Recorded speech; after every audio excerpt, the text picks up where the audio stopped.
Hello, everybody, and welcome back to another episode of the Big Bros podcast. My name is Ilan, and I'm joined by my lovely friend and co-host, but geez, way more importantly, we are joined by Will Taylor, Aussie sports content creator, Wattle Park Amateur Football Club small forward, kicking snags for fun, and a bloke who's built a following not just through humour, but through being genuinely open about his own mental health. Will Taylor, thanks for coming on. Jeez, that's an intro. Thank you, boys. It's great to be here. Thanks for having me on. Now, mate, what time of the season do you prefer more? Is it footy season or is it now in the midst of cricket season? There's nothing like a brand new red cherry. I foam at the mouth when it comes to cricket. Better than the pigskin. I love footy, and obviously a lot of the content we do is around football, but when it comes to cricket season, I'm right in my element, and it's a bad addiction. Cricket's a really bad addiction for me. And was that from a young age or more recently? Nah, from a young age. I think ever since I've been able to pick up a cricket bat or pick up a tennis ball and just muck around and play cricket wherever. I'll play cricket with anyone or anything, to be honest. Yeah. Nice. And when you were growing up as well, because I've got this theory that you can't get an adult into test cricket. It's something they need to actually grow up with, something that has to be ingrained in that family culture.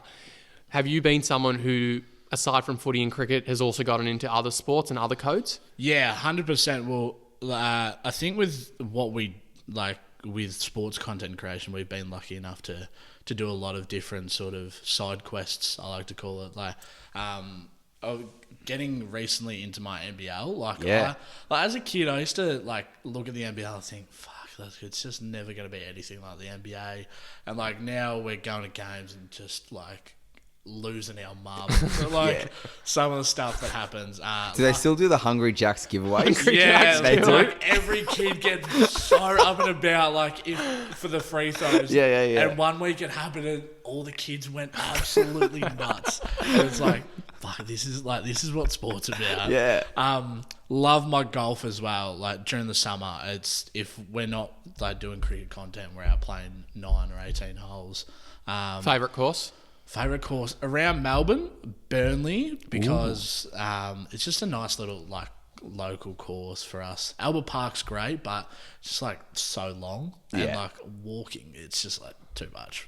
So if we're playing Albert Park, I'm booking a car and driving most of it. But I've recently got addicted to F1 as well. Oh yeah, F1, okay. I'm a weird F1 nuffy at the moment, so still new to it, but learning everything as it goes. And it wasn't stemming from the Netflix series originally. No. This is a fresh, authentic addiction again for you. So it was because I used to live quite close to the Albert Park track. Yeah. I would hear the cars fang past on the weekend, and I'm like, fuck, may as well watch the race. So the first race that I watched was the Aussie GP this year, and watching Oscar Piastri crash out and not finish the race, I was like, shit, poor fella, he's an Aussie, it would have been great to see. And then so I was I'll watch his next race, and I'm oh shit, he's won, and he kept winning, and it got me so addictive. So to have an Aussie hero sort of do so well on the track was part of the addiction. So you must be loving this time of year because cricket's on, and then after Test cricket, we've got one-day internationals, T20s, Big Bash. It's endless amounts of cricket, to be honest. I could go a whole day of watching the Test and then just flick on the Big Bash, watch a game of Big Bash, and happily go to sleep. Yeah. And nothing else could happen in the world, and I'd be stoked. It soothes the soul. It it's does beautiful. soothe the soul. Yeah.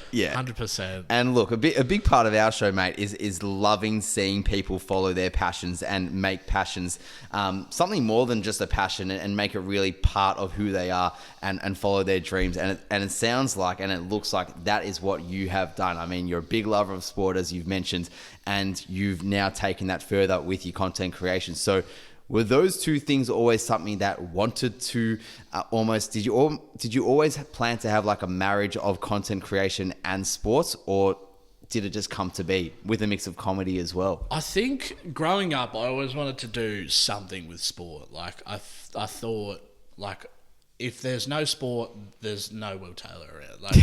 It's all gone. Goodness. But like from a young age, I quickly figured out I'm not a part of the elite that's gonna make it in like the big leagues, or like I'm not gonna. What are you saying about Wattle Park, mate? Don't do it like that. I'm not gonna play Div 1. I'm not gonna be in the seniors. I'm not gonna like be representing like my local like league or whatever. So I knew from an early age that like I was sort of like like your local resi, your local battler. Yeah. And like I enjoyed taking the piss out of myself at school. Like I was always like happy to be the butt of the jokes. It was very self-deprecating humor. It's like, like look, I'm shit at footy, I'm shit at cricket, but like I took it on, and I enjoyed like seeing people laugh at my jokes. So I thought, fuck it, roll it into a bit of content. And one day when I was working during COVID, I just like made a video on my lunch break one day, put the phone in the bag, and then walked off. And then 2 hours later, I had like thousands and thousands of views. I'm like, what the fuck is happening here? Yeah. And as the ball got rolling, I thought, shit, like this could be like a little side gig. Like this could be really cool to sort of build on, and yeah, maybe get some other people involved. And 2-3 years later, like getting paid to do it I wasn't even heard of for me. But yeah, to now call it a job, and my job of what I do is, yeah, it's a massive pinch me moment. Can you take us back to that first video you did record? Because obviously it's quite confronting sometimes to put yourself out on social media if you haven't had any experience doing that. And then also for that first video to absolutely just explode. Yeah. What was that like for you? Oh, mate, it was awesome. Like I thought then and there, I'm like, fuck, I'm a superstar. This is sick. But I knew that one video wasn't gonna send me to the moon. Like it had to sort of chip away and sort of build on it. Like I had to be consistent with it. So I was like, fuck, let's knuckle down and like let's try and make some relatable content. But like I wasn't forcing anything. Like when it came to me, like I'd sort of just make it up and then see how it went from there. The first ever video was like, it was a assistant coach, like always mansplaining what the coach has already said. And it's like, everyone's felt it. And like, so when I first posted, everyone's like, mate, that video was a faux pisser. Yeah. Like, that's so funny. I'm like, maybe if I just make relatable stuff, like, people can like jump on it. And it was a bit scary at the first. I'm like, shit, like putting myself out there, I don't know who's going to see this. And then, I remember the first ever time someone like tapped me on the shoulder and they're like, hey, you make videos, you're really funny, can I get a photo with you? I'm like, me? I'm like, oh, this is like crazy. But yeah, that was a super cool moment, and like I'll never forget it. Yeah, we think about like role models and big brothers in the name of our show as well. And the one that comes to mind, maybe similar in your case, is someone like an Elliot Loney. Like I remember in school watching his like prestigious 9A videos. Mr. Parker and Gavin. Was that like someone that you kind of watched when you were younger as well and thought like, fuck, like that's a pisser? Yeah, Elliot Loney for sure. He took the comedy side of it to a whole nother level, and he sort of like, the fact that, he just sort of put on a character and it didn't matter who was watching. Like, he put on this character and just try and make you laugh. And it was so awesome. Yeah. Like, watching all those prestigious 9A videos, it was like, that was like the stuff that would get sent around group chats, like in high school for us. And for, like, to have that shoe on my foot where people are like, mate, we send you around in our group chats all the time. I'm like, fuck, that's, like, it's another pinch me moment. It's like, I just didn't expect to ever be in this position at all. And were you always, because you mentioned earlier that you're someone who has built relatability by making self-deprecating jokes, but also by taking the mickey out of yourself, which I think is one of the greatest qualities Aussies do have, is that ability to poke fun at everything. Was that something that had always been present in your life, or is that something that you developed maybe through your adolescence? I think as a younger kid, I enjoyed sort of being, the quote unquote main character. Like I liked the spotlight on me. I'd always like be doing burnouts in like at the weddings, be like the main person on the D floor at like the family wedding is trying to like bust a move. And, like, get the 3 votes and Love it. be best on. But like, as I grew up, I sort of like, I mean, obviously, like putting myself out there, I was still doing that. But at the same stage, I thought, fuck, if I could do it through like being a funny bugger and not sort of just shoving myself down people's throat and being like, laugh at me. Yeah. It's like, it was being very subtle, and then into my social media, I guess, that just sort of related really well. Yeah. Was there that one moment after that first moment where I guess you felt like you needed to almost try to build up some of that consistency? Because I know that sometimes, when you have that almost like that big hit, you think, am I just going to be that one hit wonder? And you spoke about, the need to almost keep things going. Did you feel like you kind of inherently had that need to keep things going, or did things just come naturally? Have you always just, had an idea pop up in mind, write it down, make a video? How do you kind of tackle content creation with your humor and those side of things? I'm very much think of it and act on it straight away, because I have millions of like thoughts a day, and I can forget it like that. So if I don't like write it down or act on it straight away, I feel like it'll be lost forever, or like I'll just forget about it. I'll just overthink. I'm like, what the fuck? Like, where's it gone? But either writing it down or like filming it straight away. Just making sure that like I'm happy with it, and I feel like it's funny on sort of some sort of spectrum, and I'm happy to post it, I guess. My favourite video of yours has to be the Virat Kohli one, where a bunch of Indian bots got really, really salty with you and launched a bunch of hate. I loved it. I thought it was great, because I think we had tied the series at that point. Yeah. What was that like? Man, I thought it was such like a funny niche term that the Australian cricket fan base could get around. And like, I well and truly knew that like the Indians were seeing my content as well. Holy shit. I had to turn off like my DMs for a little bit. I was getting like Inundated. Yeah, really like scared. Death threats? No. I got like death threats, and my mum got brought into one of them, and I was Dude. like, man, no one knows who my mum is through my content. Yeah, how dare you like bring her up in any of this? And it was like, holy shit, like, what do I do? And then everyone's sort of like, man, this is so funny. And then fair play to like the Indians I did meet who went to the cricket and everything. They took it as like a joke, and they were like, man, this is so funny and everything. So I guess at the end of the day, it's just a few 100,000 keyboard warriors. I keep forgetting how big of a country India is compared to Australia, but that was a good time for some cricket content. On a more serious note though, receiving so much hate and vitriol, did it ever make you reconsider what you were doing? There's been plenty of times where I've thought, fuck, like, I've always been a bit of a bigger individual than some of the other people that I've made content with, and obviously that's going to come with a few like hate comments, a few people like spamming their keyboard like, oh mate, fucking lose a few kicks. And I was like reading a few the other day, I'm like, fuck, jeez, like what are they doing with their lives? And it's like, it's so funny to me, like I'll post a video now and not look at the comments, because I know as soon as I start reading them, it'll just chew me up and spit me out like throughout the day. But I know at the end of the day, there's always going to be 9 out of the 10 comments are always going to be good.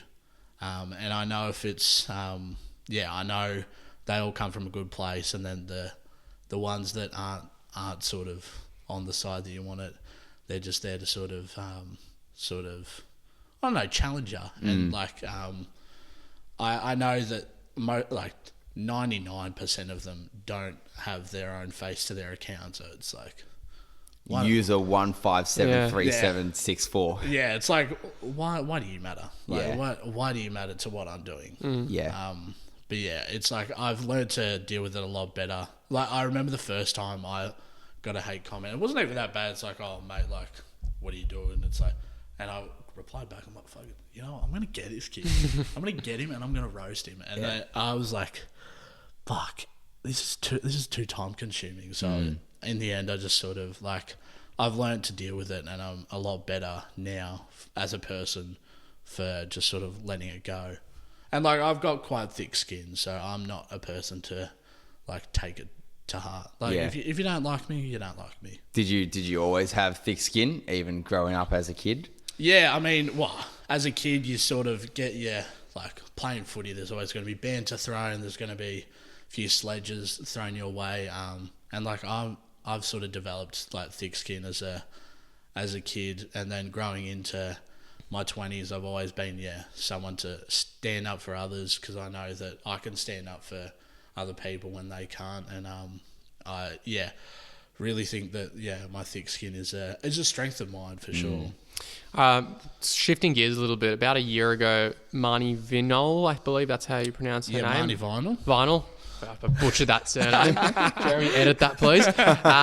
She, I think, approached you about a piece, mental health, football, and you were very vulnerable and quite brave in your disclosures. What was that like for someone to not just spotlight, obviously, the work you do in the comedic space, but also on the mental health front? Yeah, well, Marnie's a great friend of mine, and for her to sort of come to me, because I know how hard she works and how high she is within the footy journalism and the sporting journalism areas of, well, the whole country.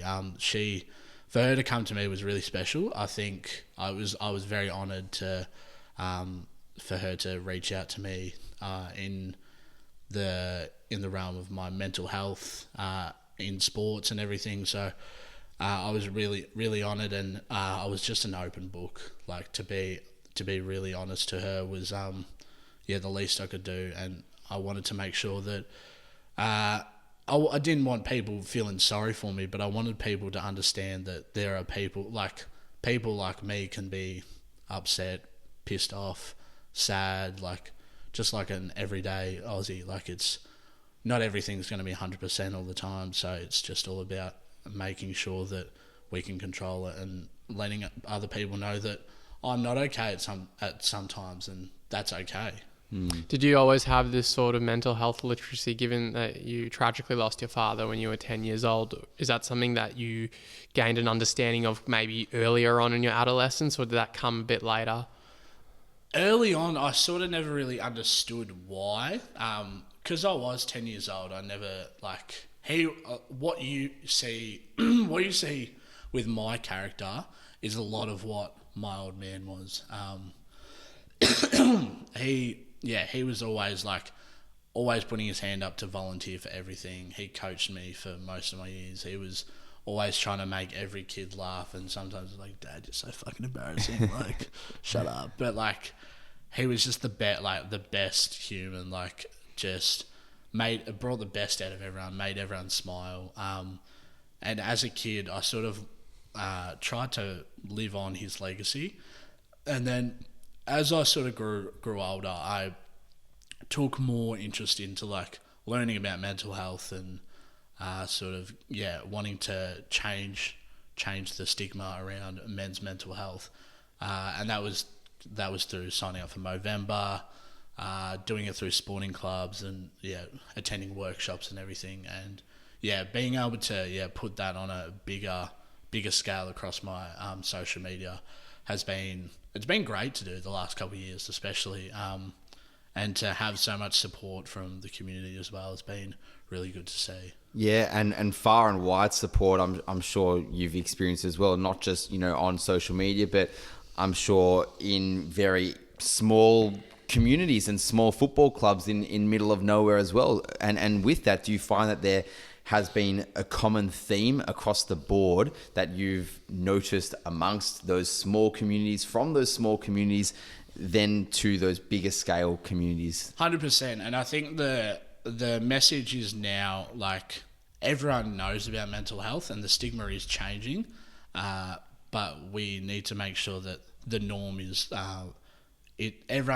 not everyone's going to be okay, but we need to figure out how we can help the person, or how we can help the situation when people aren't okay, which is, yeah. And like, we've done so many clinics with junior footy clubs, like some senior footy clubs, and it's been, yeah, really good to see that that's sort of the same message that's getting around. Yeah, we had Dr. Emma Richardson on from Tackle Your Feelings, who you've worked. Yeah, she's very nice. Yeah, lovely lady, and she said the exact same thing. She said that everyone knows that there is mental health concerns and challenges amongst football clubs and amongst our communities. It's not really much of a stigma anymore, but she voiced that the problem is that a lot of players and a lot of people in these clubs still don't voice it. Why? Because they're concerned about it maybe impacting their spot in the side, for example, and how others in the club perceive them. So what is your kind of take on that? What do you feel? How do you feel about that? And do you think that there is a solution to that almost?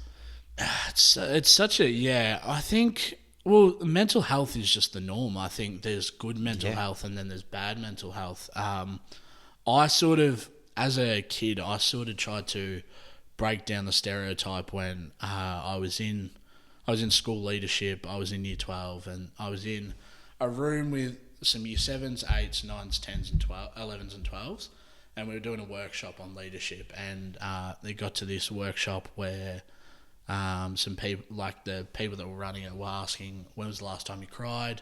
And it was like, it got down to sort of like, have you cried in the last year, last month, last week, last couple of days?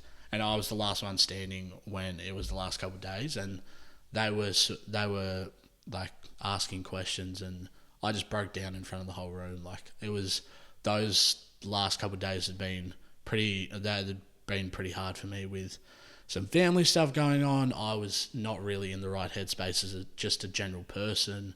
And I broke down in front of everyone, teachers, students, some year 7s who were thinking, what the fuck is this, what year 12 is going to do to me? But I was very honest and very open to those sort of people. And I feel like, and I don't want that to be like my impact, but I wanted it to sort of help those kids understand that, like, crying in an all-boys school is still masculine. Like, it's not being a bitch, not being a pussy. Like, it's just part of the norm. What did you learn about yourself that day? I learned that there's a lot of people there to support me. Like, from an all-boys school where, from the exterior, it's so, like, a masculine. It's like, footy, if you don't play footy, you're a fucking pussy. Yeah, I learnt that day that a lot more people cared about me than I actually thought. I had like so many people that I hadn't even talked to come up to me, pat me on the back, and they're like, mate, if ever you want to like sit down, like, no bullshit, like, come see me, which was like, that was one of the harder days, but it was also one of the best days of my schooling. And is that now one of the, if not the thing that might even give you more fulfillment in terms of your content and your impact, is almost talking about your mental health and dealing with that amongst communities too? Yeah, 100%. I've said to you boys, and I've said to like lots of people, I'm a very open book, and I've always been willing to talk about like the deepest, like the most down times I've had, or the best times I've had. Like, I'm happy to speak to anyone or like anything about my mental health, and being an open book. And not everyone has to be an open book, but as long as you're sort of like pushing for the good cause, like that's like the right road to go down. It sounds like you've learnt that being an open book has been quite helpful for you. I'm wondering, has there been people that have also reached out to you because maybe they've seen you for your comedy, but then they've also seen you for the stuff that you've done with Tackle Your Feelings and said, wow, maybe he gets it. Maybe he's not just the funny guy. Maybe he's someone who's not just the one making funny cricket videos and footy videos. He gets it. He's a real life human. Has that been the case for you? Yeah, so not only people in my footy club talking to me about their mental health, it's people reaching out through like social media. Like, they'll message me about their stories, and like people doing that makes, like, that's the best part of the job. Like, being able to help people, not only through comedy but through like their mental health, that's the stuff that warms my heart the most. And for them to like speak up and speak, and like if they're speaking to me, like that's awesome. Like I'll happily like say to them like thank you so much for sharing your story. But yeah, like that's what warms my heart the most. Yeah. Do you think footy clubs are doing more now than what they were once doing? And do you think maybe on the contrary that's more still needs to be done amongst footy clubs? Yeah, I think we're going in the right direction around football clubs for sure. I know that Wattle Park has got it down pat like you wouldn't believe. What do they do? Well, they've got a mental health like group. So there's leaders who have put their hands up to be mental health officers around the club. So if someone's feeling bad and down and they need someone to talk to, there's around about 10 people at the football club across all 4 of our teams to sort of reach out to. All volunteers. Yeah, all volunteers, all like players, coaches, and then we have the Taku Feelings workshops as well on top of that, which is really good to see.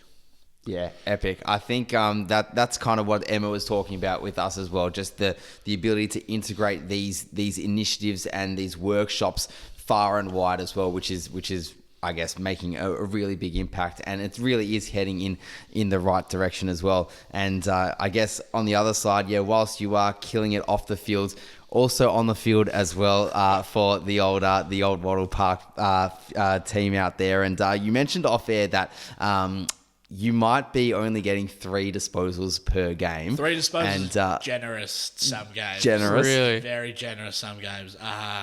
The last couple of seasons, and I'll say this through and through, it has been awesome to play footy with these boys, but fuck, the gameplay doesn't suit old Willy T. I want the footy in my hand a lot more than what I'm getting, but I'm more than happy to play as a team player and just get around the boys who are in the spotlight. Yeah, well, we also mentioned, though, that, it might only be 3 touches, but it's 3 very highly cheered touches, I'm sure, from the sidelines as well. And, so has pre-season started for you yet? Pre-season has started. A lot of people won't know this just yet, but I'm not hanging up the boots, but I'm taking on the coaching role. Is this like a player coach kind of role? It's a player coach, but I'm not going to play as much as anticipated because our team has missed that one person on the sidelines that is sort of taking control. Checkers did a great job the last 2 years of putting his hand up to coach, run trainings and everything, but he was still playing all the games, so we never really had the man on the sidelines barking the orders or doing the rotation. So we've missed that the last 2 seasons. So I put my hand up and said, yeah, look, I'll happily do this. If that means that everyone else is going to play for the rest of the year, I'm more than happy. You're just being a team player, aren't you? Like what you mentioned. What's the strategy going into 26? Is it handball chains? Is it defence first? Is it flood the midfield? What's going on? It's fucking kick it as long as you can and gain territory. And if any team is watching, please don't fucking clip that because that's all the game plans I have at the moment. Bomb it long. To the big fella, and I reckon we're going to have Checkers play out of the square. How far did you guys go this year? We went to the Granny, which was awesome. I think for those who didn't see, we had one of our probably the animal of the year, Connor Rogers, unfortunately go down with his knee injury in the finals, which it took a toll on a few of the boys for a couple of days, but it turned into motivation to want to play in that grand final.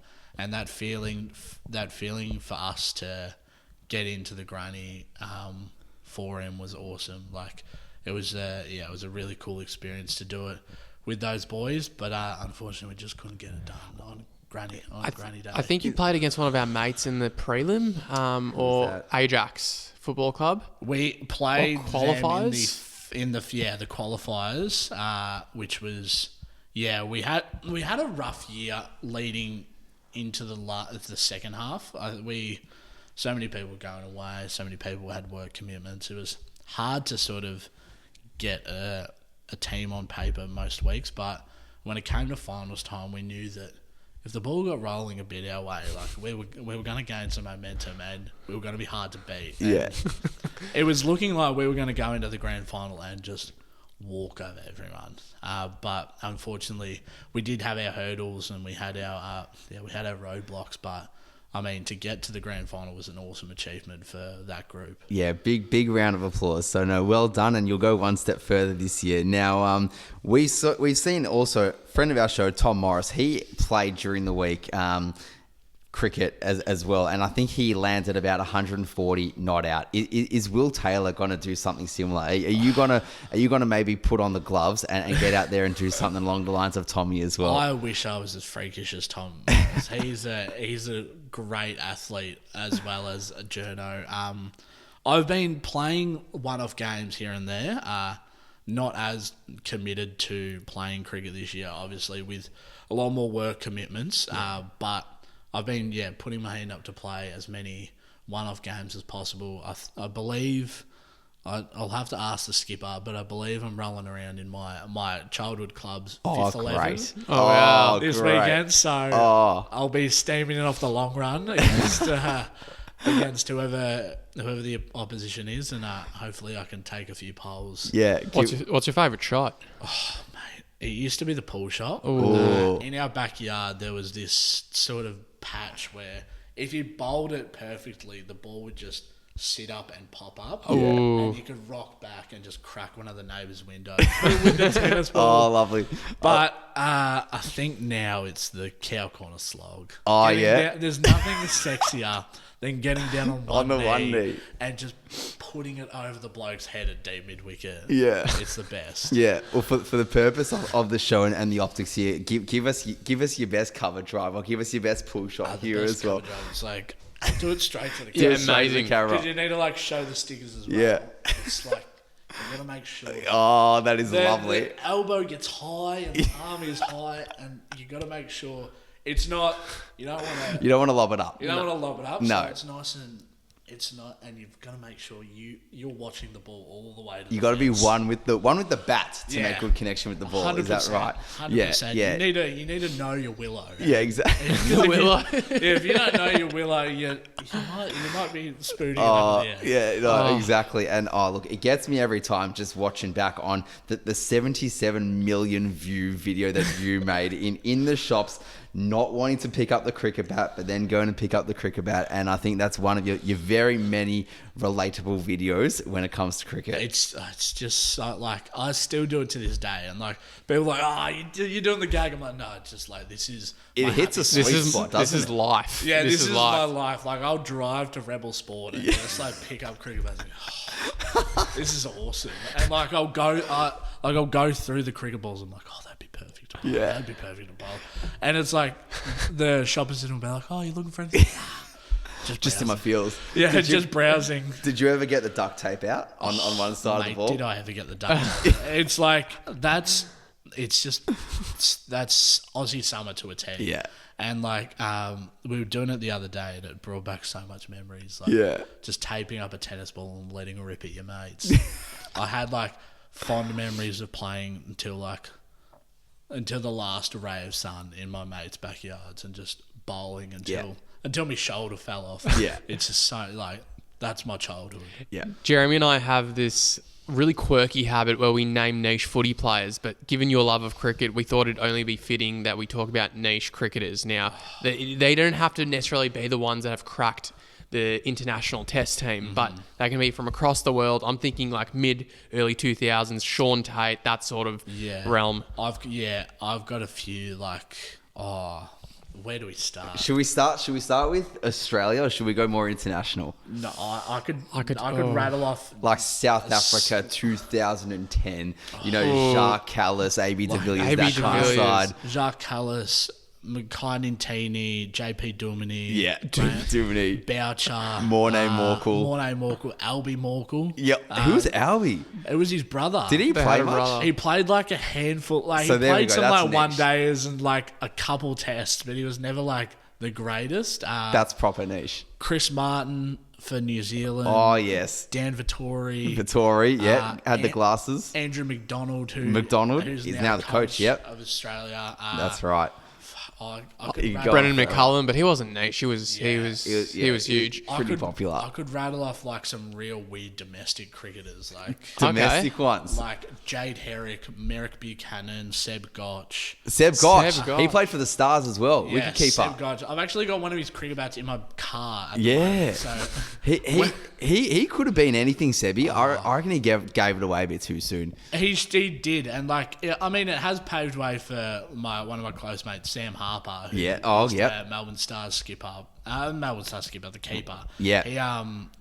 He but Seb Gotch, the pipes in the short sleeves when he was keeping is just Warms the soul. it's just so beautiful. Yeah. But like, there's so many players. Who else? Will Sheridan, Ryan Carter's, Stephen O'Keefe. Yeah, O'Keefe. Stuart McKill. Yeah. Beautiful. I could go on. It's lovely. You know, well, I remember the first ever test match I went to. It was, I think, 07, 08, Australia, India, day 4, MCG, and we need to bowl them out. I believe it's day 4.